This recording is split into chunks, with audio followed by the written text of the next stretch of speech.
This is Josh Purdon. He's my oldest friend and a very experienced realtor in this area. And we thought it would be a good idea to jump on the podcast and talk a little bit about the home buying process from kind of start to finish. A lot of times, realtors, lawyers, we sometimes take for granted that our clients are aware of every step in the home buying process. Some of them seem a little self-evident, but a lot of times this isn't the case, and particularly for first-time home buyers, a lot of this stuff can seem a little bit new and different. So we thought we'd kick off with a kind of high-level summary of the home buying process from the point at which Josh gets in to the transaction, and that entails meeting with the client, understanding their needs, what they're looking for, and we'll kind of take the position that it's a first-time home buyer in this scenario, and they are looking to purchase their new home. And so we want to understand from start to the point that the agreement of purchase and sale is sent to my office as a lawyer, that how does that process work, and maybe we can just summarize the whole transaction. So this is Josh Purdon. Josh Purdon works for Remax, and he's got a lot of years of experience in real estate. Why don't you just give us a quick kind of rundown, Sure. Your experience, how long you've been doing it, Yeah. and Sure. and then we'll jump into kind of that step by step. Sure. Well, thank you for having me, Santi. Nice to be here. I'm Josh Purdon, Remax Escarpment Realty. I've been licensed in selling real estate in Hamilton, Burlington areas for since 2005, so coming up on about 18 years here.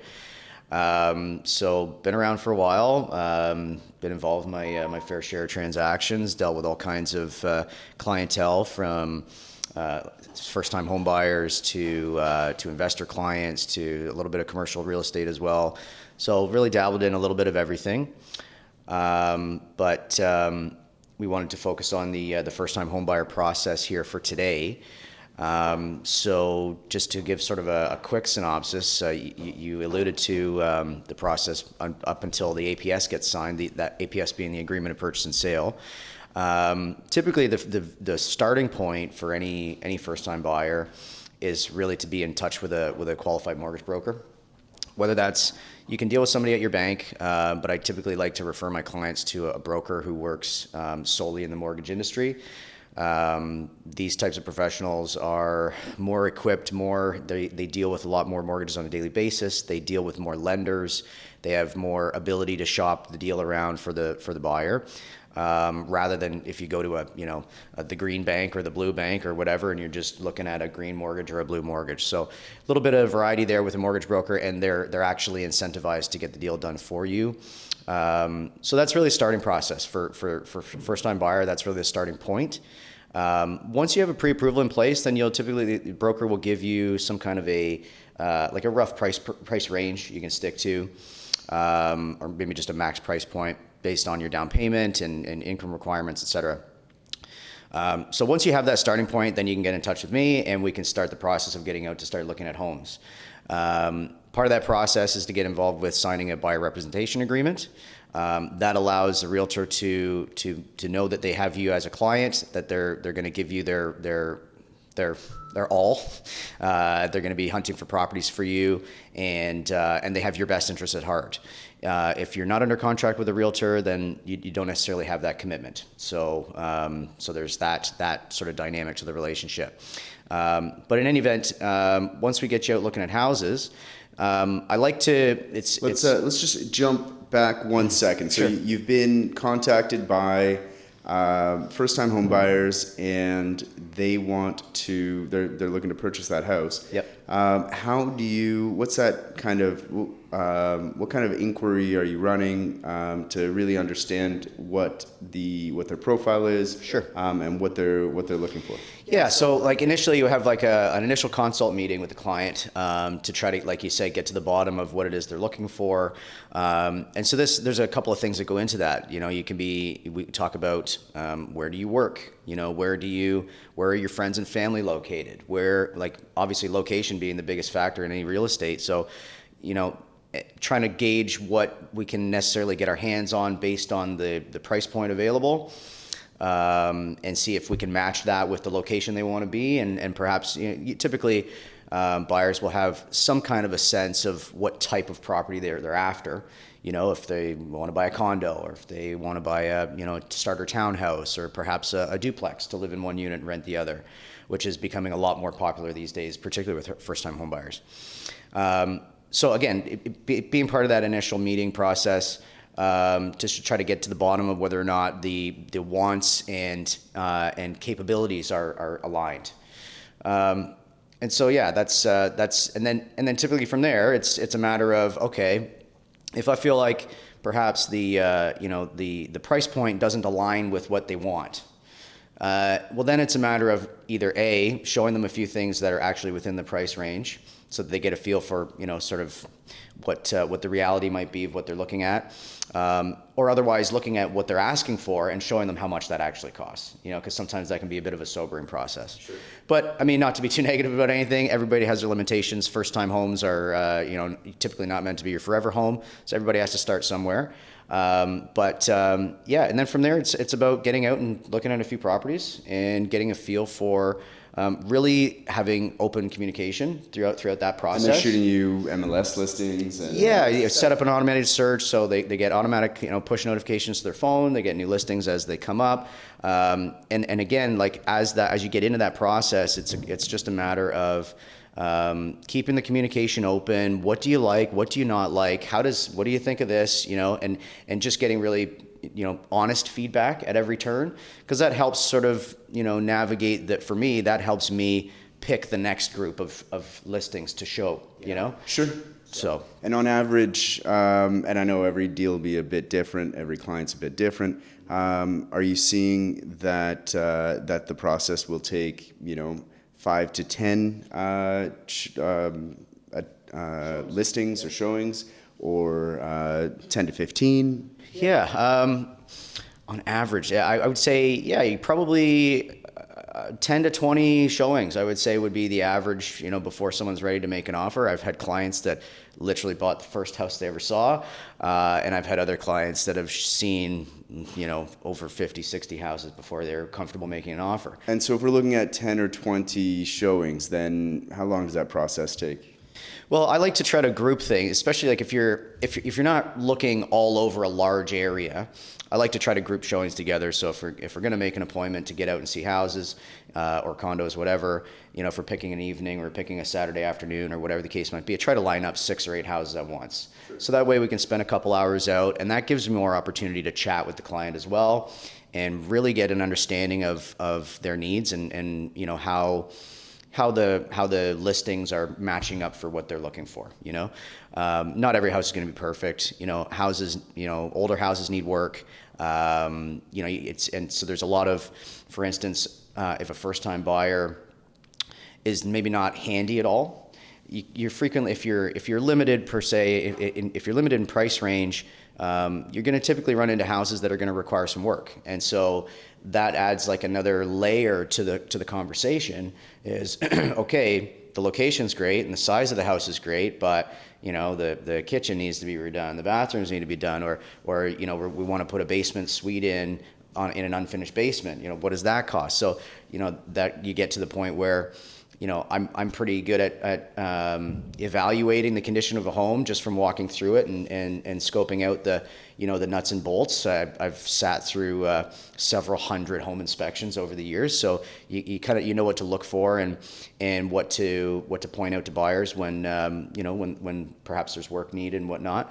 But anyway, so that can become part of the process as well. So they've identified a house they like. The house is listed for $425,000, And how do you, what's the process for putting together an offer, arriving at a price point? Sure. Okay, so that can go a couple of ways. So in today's market, like over the past year, we got back to, prices came down a little bit, and we got back to the traditional process of, you're not in competition on an offer.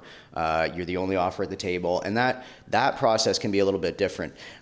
Whereas we get the opportunity to actually negotiate with the seller and perhaps get the price down from what they're asking, or at least get some conditions into the offer to protect the buyer.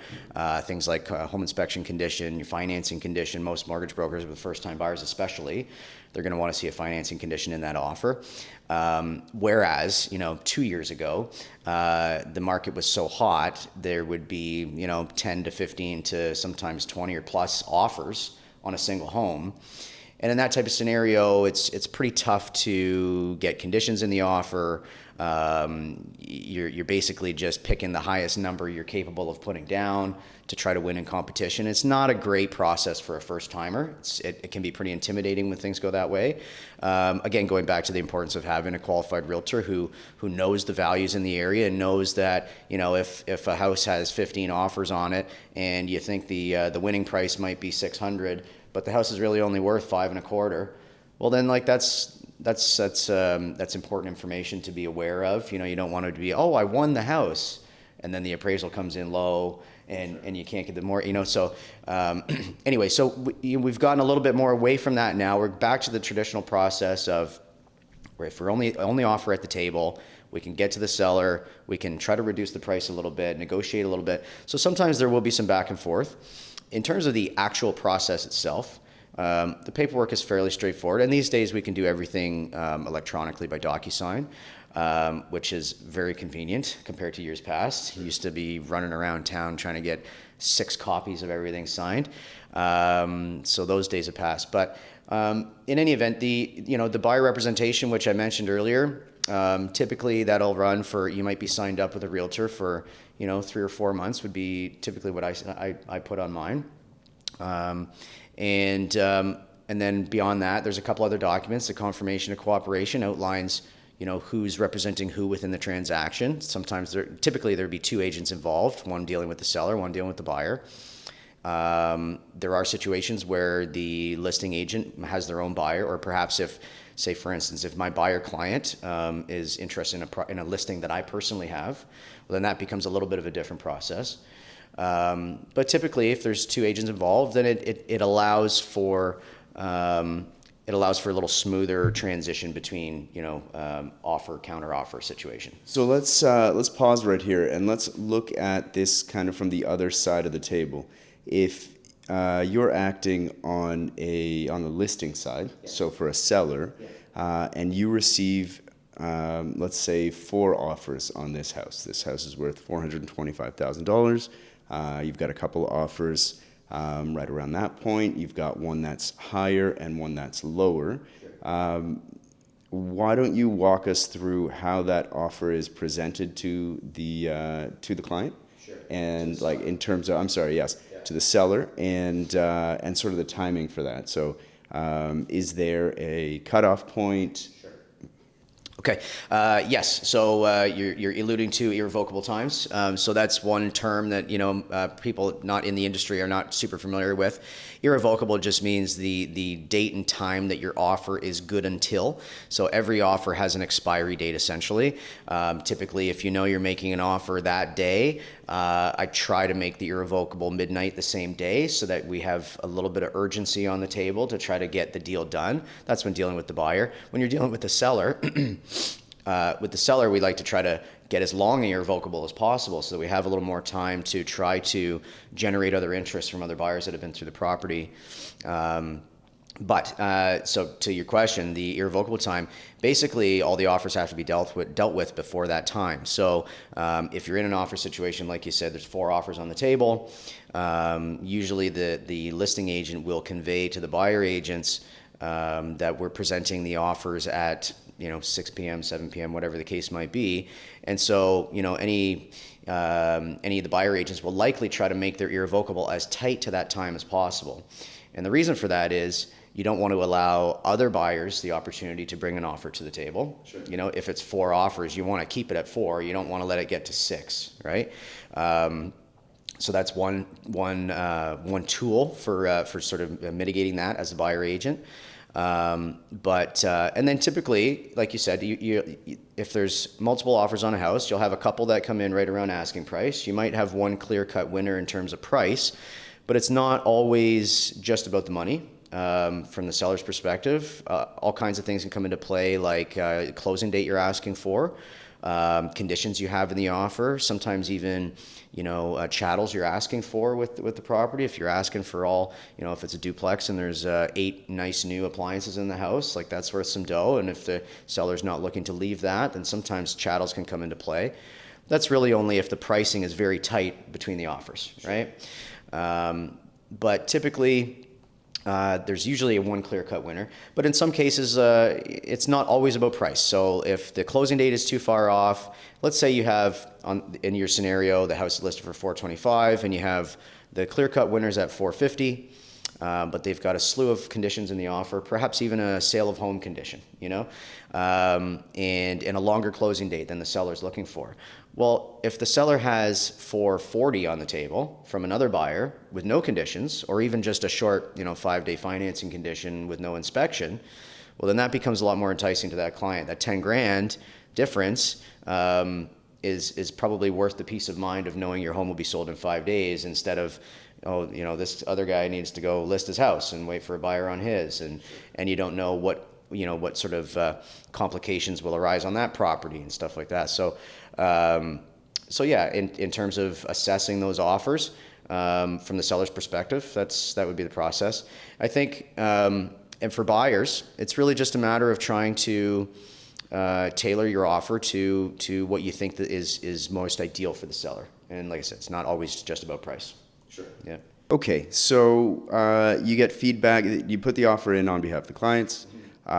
It's accepted, and what happens next, and what's that timeline? So if that offer goes in on that it's that you're going to be presenting, that the selling agent is going to be presenting at 6 or 7 o'clock, offer goes in, and then you hear back probably 8 o'clock, something like that. Yeah, within an hour or two typically. And again, excuse me, going back to if you're the only offer at the table, it's a little more of it's a little more personal of a process. You don't feel like just a number on a piece of paper kind of thing. So there will typically be a little bit of back and forth. Let's say under your same scenario, house listed for $425, maybe you offer $400 or $405 or something, and the seller comes back and they give you a counter offer at $415 or $420, and then their counteroffer will also have an irrevocable expiry for yourself. So you have a time limit to accept that offer. Is that typically like 24 hours, 48 hours? Yeah, depending on the situation. Like if it gets late at night and you maybe the deal isn't close to coming together, you might push the irrevocable till the next day. But typically, like in that scenario, if we're from $400 to $425, we're trying to make that deal that night. So we try to keep the irrevocable tight and communicate to the agent, like, can you see your people right away? Can you deal with this right away? If the answer is yes, then we'll keep the irrevocable the way it is. But to your question of what's the process from there, once you do come to terms on and actually accept the offer, well then typically you'll have a condition period, whether it's for your finance or your inspection. Those condition periods typically run 5 to 7 business days, maybe a little longer depending on the situation. But basically you go through the process. You send all the paperwork to the mortgage agent, whoever is dealing with the mortgage, the financing, so they can get to work on sending it off to, whether it's one particular lender or various lenders that they've been shopping the deal to. So they will send the agreement of purchase and sale along with the full MLS listing I would send that to the mortgage broker. And so they can get working on their end on the financing end. In the meantime, let's say if it's a home we're doing an inspection on, then that's the next call for me, is to book the home inspection, try to find a day and time that works for the client as well as whatever inspector we're using. I like to I try to offer or refer to a couple of different inspectors. so that just so there's transparency there, and so everyone's they're getting a fair inspection. And let's say the closing date is 30 days out. How many walkthroughs would you typically ask for, and what's the purpose of the walkthrough? Yeah, so walkthroughs can have a number of purposes, but typically I would put either 2 or 3 final walkthroughs. On a 30-day closing, 2 would probably be plenty. So there's a couple things you can use that for. I had a client recently where we were buying a duplex with a basement unit, and they wanted to allow for the ability to show prospective tenants that basement unit during their condition period, or even sometimes not during the condition period, but once conditions are removed, pending closing date, you got a couple weeks before closing, you want to be able to show the unit. So that could be one use. Might be getting in there to take measurements. Measurements for furniture, bring mom and dad through, any of that kind of stuff. So like I always, if we have a 30-day close, I always put a few walkthroughs in there. But if you're doing an inspection, I like to try to use that time for other things as well. You're going to be at the house for a couple of hours. The inspector's going to want some time to do his thing and not have you breathing over his neck, like, what's this, what's that? They'll give you the summary at the end and take you around and show you stuff that you need to know. So you have some time in the house while that's going on. And so if you know you need to measure for furniture, you do that at the same time. If you want to pick paint colors, you can do that at the same time. What does the inspector typically cost? Inspection typically run you $400 to $500, depending on the size of the house. For a first-time buyer, that would be appropriate to be in that range. And yeah, like I said, it's a couple of hours at the house, and inspector will give you a finalized report. It summarizes everything, identifies any red flags or any, like typically there will be a range of urgency on items on an inspection report. Some things are urgently needing to be repaired. Other things are like a maintenance thing that you might want to keep an eye on over the next couple of years, or what have you. So yeah, that's typically the process with the inspector, and you'll get some time with the inspector once they're done, and they'll take you around the house to kind of summarize everything that they've identified, and then from there, it's up to you between yourself and your realtor to decide, okay, are we happy with this report? Are there things that we were not expecting? Is this everything that we basically knew already? We just needed to identify how to address it. And in some cases, you might choose to try to renegotiate with the seller. If there's some big ticket items that need to be done that we weren't aware of or didn't see coming, well, then sometimes that you have to renegotiate for that. And the leverage that a buyer has in that instance is is waiving that inspection. That's right. Yeah. The leverage you have is, okay, like my financing is done. I have my mortgage. I can sign off on that. The inspection being the last condition before we can make it a firm deal. Yeah, that's your leverage. Say, okay, Mr. Seller, Mr. and Mrs. Seller, we've done our inspection. We've identified these handful of issues. And I always like to, for instance, if there is something we're trying to negotiate for, I always like to try to say, well, look, we found this, this, and this. We're okay with these 2 things. We kind of knew those were coming, but we didn't know the furnace needed to be done. Sure. So like for a big ticket item like that, that's kind of the way you can leverage that. Say, look, we're willing to be reasonable and try to come to an agreement. But if you don't want to work with us, then you might be losing your deal here. And conversely, if you do want to work with us and try to come to a reasonable solution, then we can have a firm deal and everybody's happy and the sold sign goes on the lawn and the buyers are happy and sellers have their home sold. How do you convey to the seller's agent that conditions are satisfied and the deal is going firm? How do I convey it? Sorry, to who? To the seller's agent. Seller's agent. Yeah. So there's a waiver. There's either a waiver or notice of fulfillment document that needs to be signed. So that's another part of the paperwork process. Is once you do have those conditions fulfilled, you sign off that you've fulfilled those conditions. Send it to the seller's agent.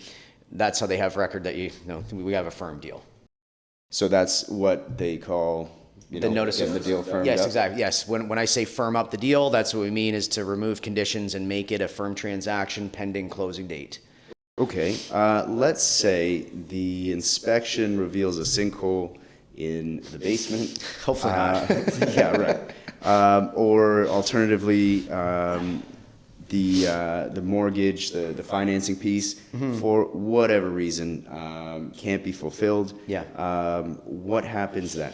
Yeah, so in the unfortunate event that either we can't come to an agreement on inspection, if we want to renegotiate and the seller doesn't want to work with you, or perhaps if you get, if the mortgage agent comes back and they're having some issue getting the deal approved, well, in that case, then we would need to sign a mutual release document, and that releases all parties. It allows the buyer to get their deposit back. In fact, deposit's something we didn't actually talk about initially. Right. So that would be the process to get you released from the deal. That allows the seller to get their home back on the market and entertain other offers, and it allows you as the buyer to, number one, get your deposit back, and perhaps shuffle the deck and look for some other property, or reevaluate what the search is going to look like from there, if there's a financing issue or whatever, what have you. So going back to like I said, deposit, we kind of skipped over. So once the initial agreement of purchase and sale is accepted by all parties, then typically there's a deposit due within 24 hours of signing that agreement. How do we know how much that deposit is? How's that number allocated? Yeah, so the deposit can fluctuate. Typically, we like to see, on the seller side of things, we like to see upwards of about 5% of the purchase price. Would cover the commissions for the seller. Typically, yeah, that would be in order to cover commissions at the end of the day. But it can be, honestly, a deposit could be $1. It's just tough to get a seller to agree to that. But typically, we would be anywhere in the $10,000 to $20,000 range. And that just shows the seller that you're committed to the deal, that you're not just going to disappear the next day and not show up on closing date. You have some skin in the game, so to speak. So that's one of the initial components once we first make that deal. So going back to your question of the release, if we do have to release a deal, well, then that allows you to get your deposit back. As long as you're releasing within your condition period, then you get your deposit back scot-free. Excellent. Okay, so that looks like kind of the high-level overview, and then you've waived all conditions, you've firmed up the deal, you now have an agreement of purchase and sale, and presumably the mortgage agent is hard at work getting the financing piece put together, and then the client says, okay, what's next? Do we need a lawyer? Something like that. Yes. And so that's where you come in. Typically, once we get through that process of getting the mortgage approved and waiving conditions on the deal, that's typically when we would send it to our trusted residential or real estate law firm. And so typically where that ties things together is I'm sending you the documents from my end, but also the mortgage agent is going to be sending you everything you need from the bank's perspective, and perhaps you elaborate on that. But that's usually where I'm just about done with the deal from that point forward. Sure. That's where I'm handing the ball off to you. Excellent. Yeah. Okay. Yeah, and from that point on, typically what we see is that first touch point will be an email from a realtor or a mortgage agent saying, introducing you to our clients, first-time home buyers, and I've attached the agreement to purchase and sale typically, and so we'll receive the agreement to purchase and sale. If it's a mortgage agent doing the same introduction, we typically get a few pieces of identification. The mortgage file is a little bit more robust, and so they'll send a few pieces of a few documents that are additional to that. We get that file in. We send a quick hey, how are you email to the client, let them know that we've picked up the file and we're ready to go, that we'll be pleased to assist. And we send out what's called a welcome package. So essentially the welcome package sets out the next steps in the transaction, what I'll be talking about right now. And it also lets the client know that we're there, provides the contact information for myself, for the clerks on the file. It lets them know that Carly will be working on this file and that they can contact her easily. And then it asks for a few pieces of information, typically name, spousal status, these sorts of things. It lets them know that they'll need property insurance, and so that they should go out and speak to an insurance agent. Alternatively, we can provide that name, and they'll need a property or fire insurance policy. and that's a pretty quick step to take. That takes about a day to put together. Yep. And so the client will receive this. They'll fill out some basic information and shoot that back to us. And from that welcome package, they'll learn that we are kind of at the file opening step. We've received the agreement of purchase and sale.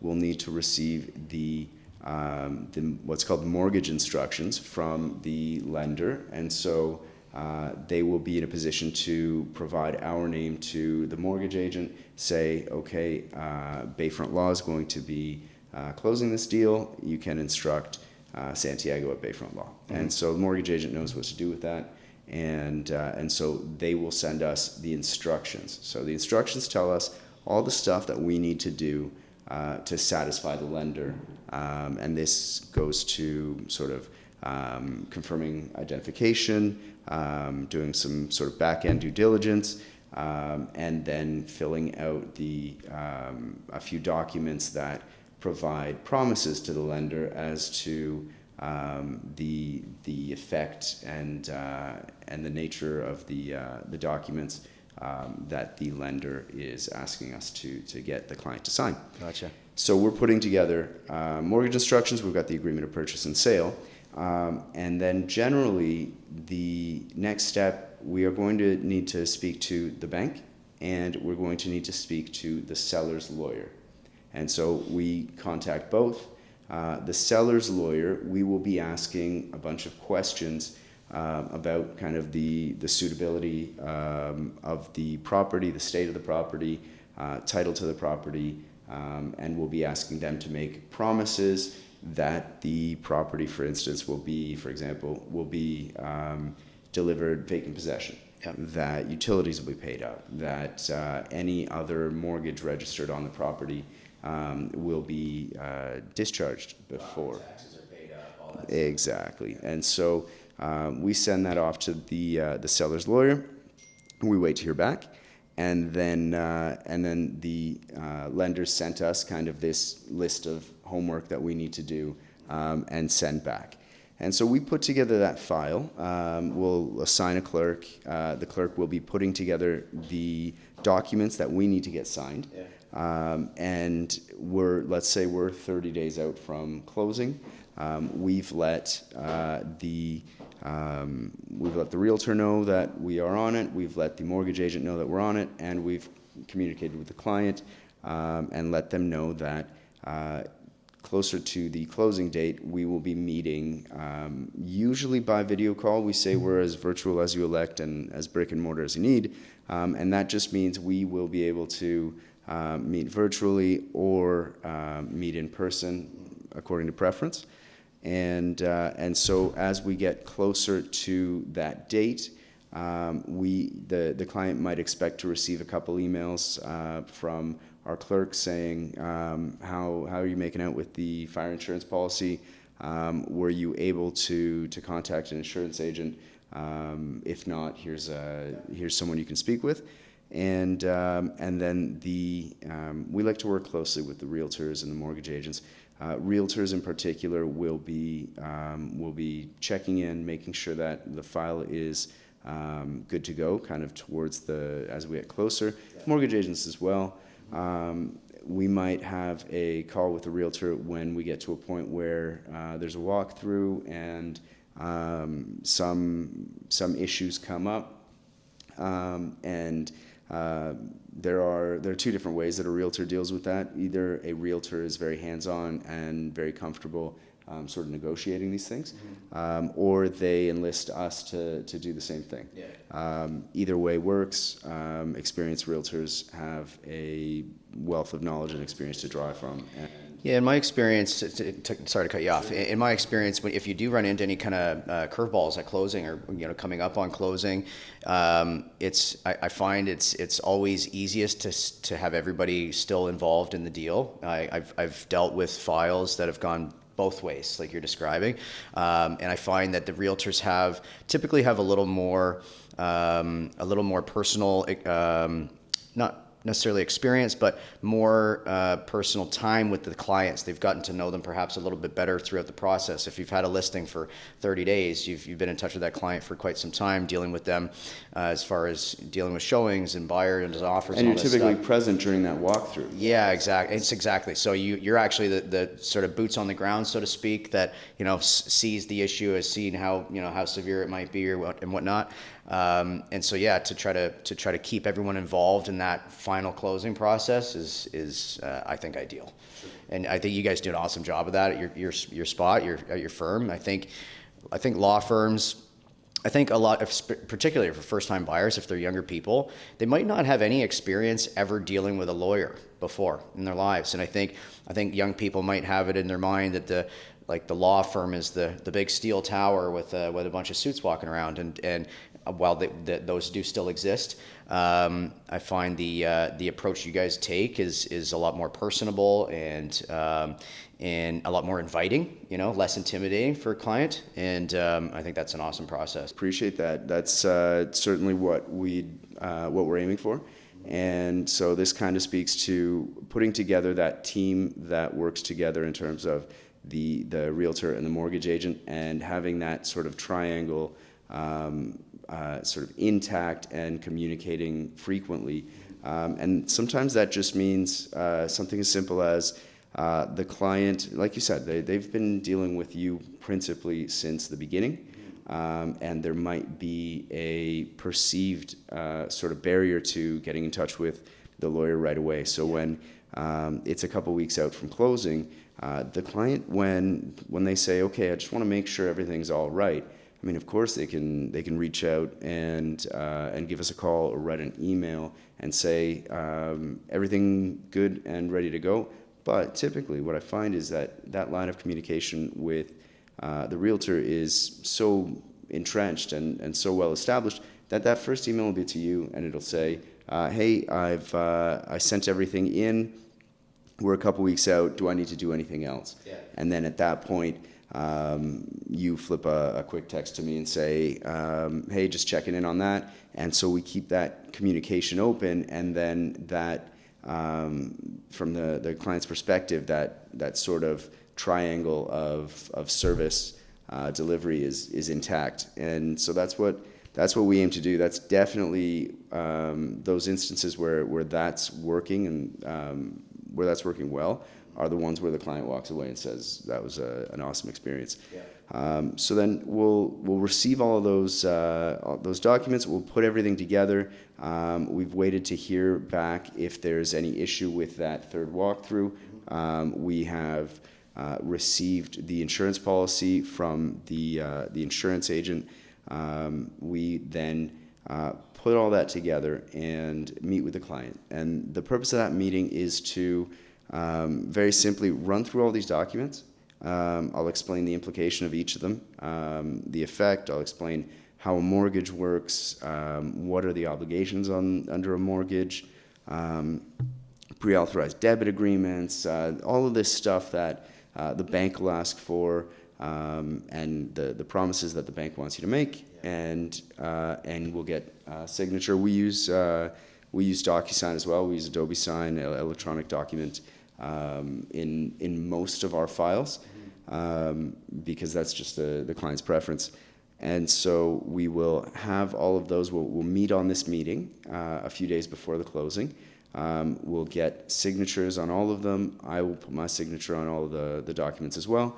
We send out some of the documents to the lender. We send another batch of documents out to the seller's lawyer, and then we're in a position to close. We'll also talk about how land transfer tax works.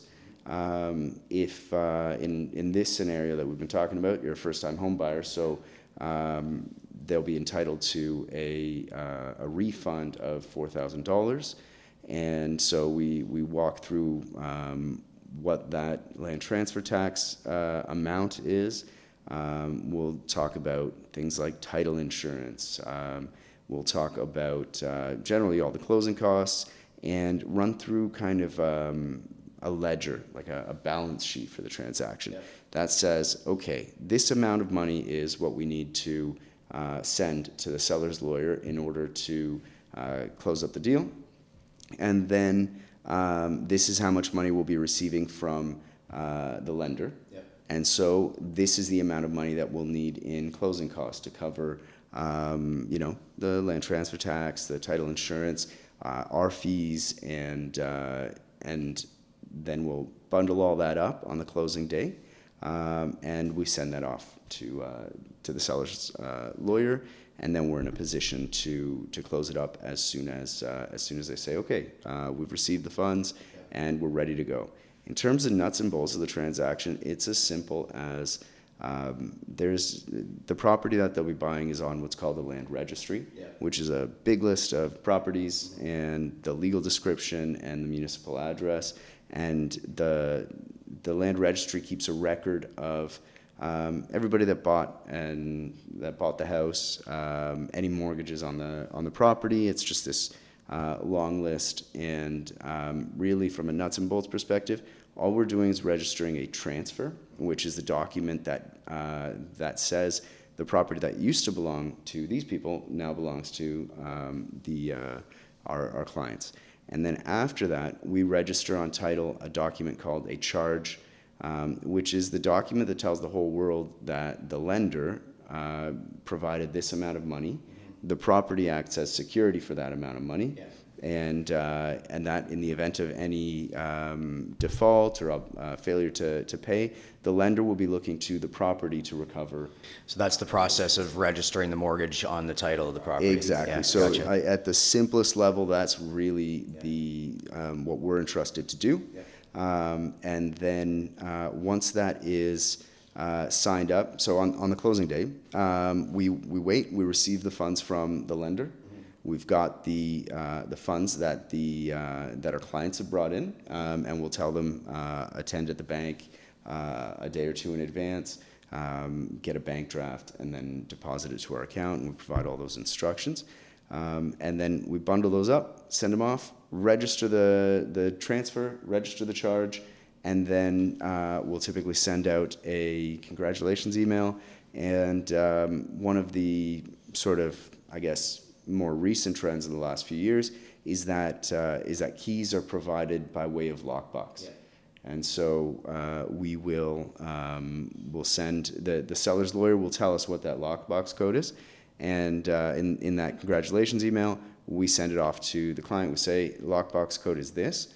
The timing of the closing, it's usually sort of mid-afternoon.